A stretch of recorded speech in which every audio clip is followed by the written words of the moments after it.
O trauma, ele traz um benefício. Existe um médico húngaro-canadense que se chama Gábor Maté, não sei se tu já ouviu falar dele, que é o cara que hoje é o maior estudioso sobre trauma. E ele traz a sabedoria do trauma. O que é isso? Ele mostra, através de muito estudo e prática com pessoas de todos os aspectos, tanto atletas como pessoas normais, que o trauma, ele traz um benefício. O que acontece, de fato, é que os atletas eles se condicionam a acreditar que eles têm um limite. E eles se condicionam por causa dos resultados em si.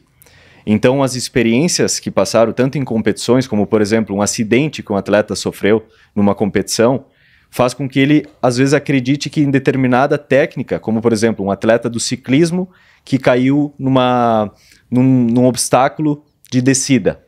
Ele acaba tendo aquela experiência como um trauma, e ele acredita, a partir daquele momento, que ele é ruim em descidas, que ele não tem a técnica para aquilo. E aí ele começa a condicionar a mente dele a cada vez mais reforçar essa ideia que foi criada. E aí o trabalho de autoconhecimento é levar ele para aquele momento, reviver aquele momento e entender que algo ali aconteceu, mas que ele pode aprender com isso. Praticamente todos os que eu pude conhecer e trabalhar tiveram experiências traumáticas. Mas se a gente pegar, por exemplo, Lewis Hamilton, um cara que sofreu bullying na infância, um cara que era um dos únicos 3 negros da própria escola, um cara que descobriu dislexia por volta dos 7, 8 anos de idade, e por isso os professores não deram atenção para ele, e que se tornou o atleta, o piloto de Fórmula 1 de maior sucesso da história. Porque ele soube utilizar aquilo tudo como uma maneira de performar quando ele vestia o capacete. Uhum. E ele já falou isso em entrevistas, que ele pegou aquela raiva que ele sentia e desempenhou ali na pilotagem, no volante do kart, naquela época. Então ele viveu uma vida que ele fez com que as piores coisas se tornassem combustíveis para ele viver a vida que ele sempre sonhou. Uhum. Então essas experiências estão em todos nós. Todos nós temos esse passado cheio de experiências negativas que às vezes a gente acredita que nós não fomos o suficiente. Só que a verdade é que naquele momento talvez a gente deu tudo que a gente tinha. Principalmente nessa questão de conhecer a nós mesmos. Como eu falei, o que me trouxe até aqui foram as piores coisas que aconteceram. Só que eu só pude perceber isso quando eu voltei lá atrás e eu vi que eu não podia ter feito algo diferente naquele momento. Uhum. Era para aquilo que eu estava preparado. Não é muito fácil hoje a gente pensar, por exemplo, se eu tivesse 10 anos atrás com a mentalidade que eu tenho hoje, seria tudo diferente. Não seria. Porque tu teve que ter aquela mentalidade para estar aqui hoje. Tu teve que passar por aquelas dificuldades para chegar até onde tu chegou. Tu não tem como mudar o passado. E enquanto a gente se culpar pelo que aconteceu no passado, seja dentro do esporte ou na vida, a gente não vai construir um futuro, até porque nós não estamos conectados ao presente. Uhum. Nós somos ensinados que existe 3 tempos, né? Passado, presente e futuro. E de fato o passado, onde existem as nossas experiências traumáticas, as boas memórias também, dificuldades que a gente passou, é um tempo que não volta mais. A gente só pode lembrar, mas não pode estar lá. Então ele é um tempo. O que é o futuro?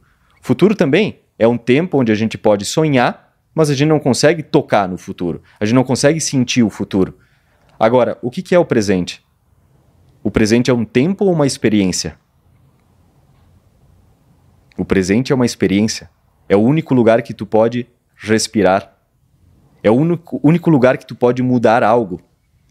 E para um atleta, a partir do momento que ele reconhece a capacidade que ele tem e ele muda o fato do passado, estando conectado ao presente, conquistando um resultado, por exemplo, a partir daquele momento ele passa a confiar que ele é o melhor. Eu tive atletas... Então você está falando sobre dar um novo significado ao antigo significado que o atleta deu para o passado dele. Sim, mudando o comportamento no momento presente.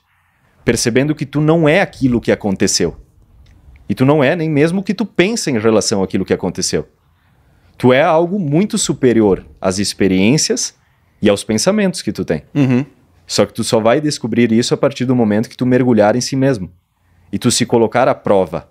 Tu não ter medo de perder mais uma vez. Porque o que impede uma pessoa, pelo que eu entendo e trabalhando com tantas pessoas e atletas, não é a falta de capacidade. mas sim é ela não colocar a capacidade dela à prova. Ela acreditar que ela não consegue. E por isso ela não coloca a capacidade dela à prova. Por isso ela nem se dá a permissão de confiar em si mesma. Por isso ela fica parada onde ela está. E ela acredita que vai ser assim para sempre. Ela acredita que ela não nasceu com sorte. Ela acredita que o outro tem mais condições que ela. E assim por diante. Só que se a gente pegar histórias dos grandes campeões do esporte, qual que é a diferença deles?